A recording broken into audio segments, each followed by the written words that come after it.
I've been thinking a lot this morning about school refusal and homework refusal. We have so many kids who are just kind of opting out of education right now. I think there's a lot of reasons why school isn't working for kids anymore. You've got, a toxic environment uh, for a lot of kids. It just feels like a very unsafe place. Then you've got kids who have, serious learning disabilities or challenges or emotional or psychological issues that make being in school all day really, really hard. Um, and then you've got kids who are coming from a lot of trauma who can't be present in the classroom. And there's so many different reasons why kids are resisting school. But barring any of those big ones, I think a lot of kids just don't see a reason for school. And I think the format, the way kids are being taught these days, doesn't really meet the needs of our young kids anymore, our technologically advanced kids. So I think you have a lot of kids refusing school because they're kind of tired of people telling them what to do. They're in this mindset of like, you can't make me do that. I don't see a reason for it, and you can't make me do that. And if that's their perspective, it's really true. You can't make them do that. And if we're focusing on that behavior, we're going to be hitting a brick wall pretty consistently and trying to get them to go to school. So I think what we need to do is shift from that to helping them find a reason to do it for themselves, right? To shift out of people are making me do this to I want to do this for me.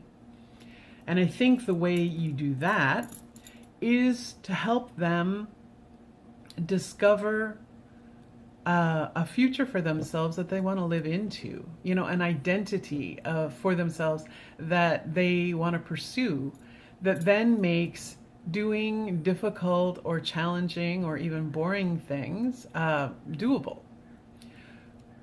I was not a good student in high school. I had a lot of shit going on at home. I had a lot of kind of emotional stuff going on, and I was really bad in certain subjects. And I don't think I would have finished high school, or it would have really been a struggle if I hadn't found art. I discovered art, that I really loved it, and I kind of formed the identity that I was an artist and I wanted to be an artist. And that was really what kept me in school. And by my senior year, I was taking just a bare minimum of classes, the easiest subjects I could to graduate. And I spent half my day in the art department painting. And honestly, I don't know what I would have done if I didn't have that.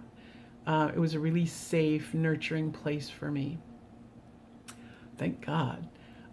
So I think if we can help our kids find a reason for themselves to go to school or to educate themselves, because there are a lot of different ways that kids can get educated these days, and I'll talk about that in a second. But I think the only reason any of us do hard things is because we see that it's a step we need to take to live the future life that we see for ourselves.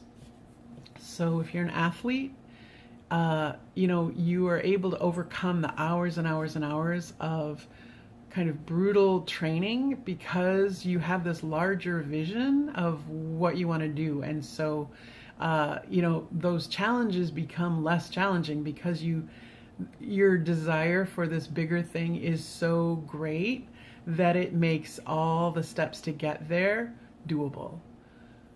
And that's true for any field of, business or, any intellectual pursuit, physical pursuit. So I think it's really essential that we help our kids discover that for themselves, or help them like nurture that in them. Some kids won't know what that is, but I think, our role as the adult, as the parent in their life, is to support them in discovering that. I had a kid in my house who had been through, his whole life had been traumatic. He'd lived in like 10 different foster homes. He was separated from his siblings. His mom was no longer in his life. Every adult in his family had had problems of one kind or another. And school was really, really hard for him. And he hadn't really been, he had so much going on that he hadn't really been present in the classroom.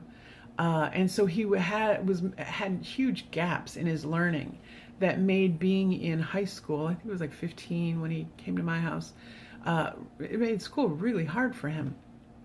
And yet, he had huge dreams for his own life.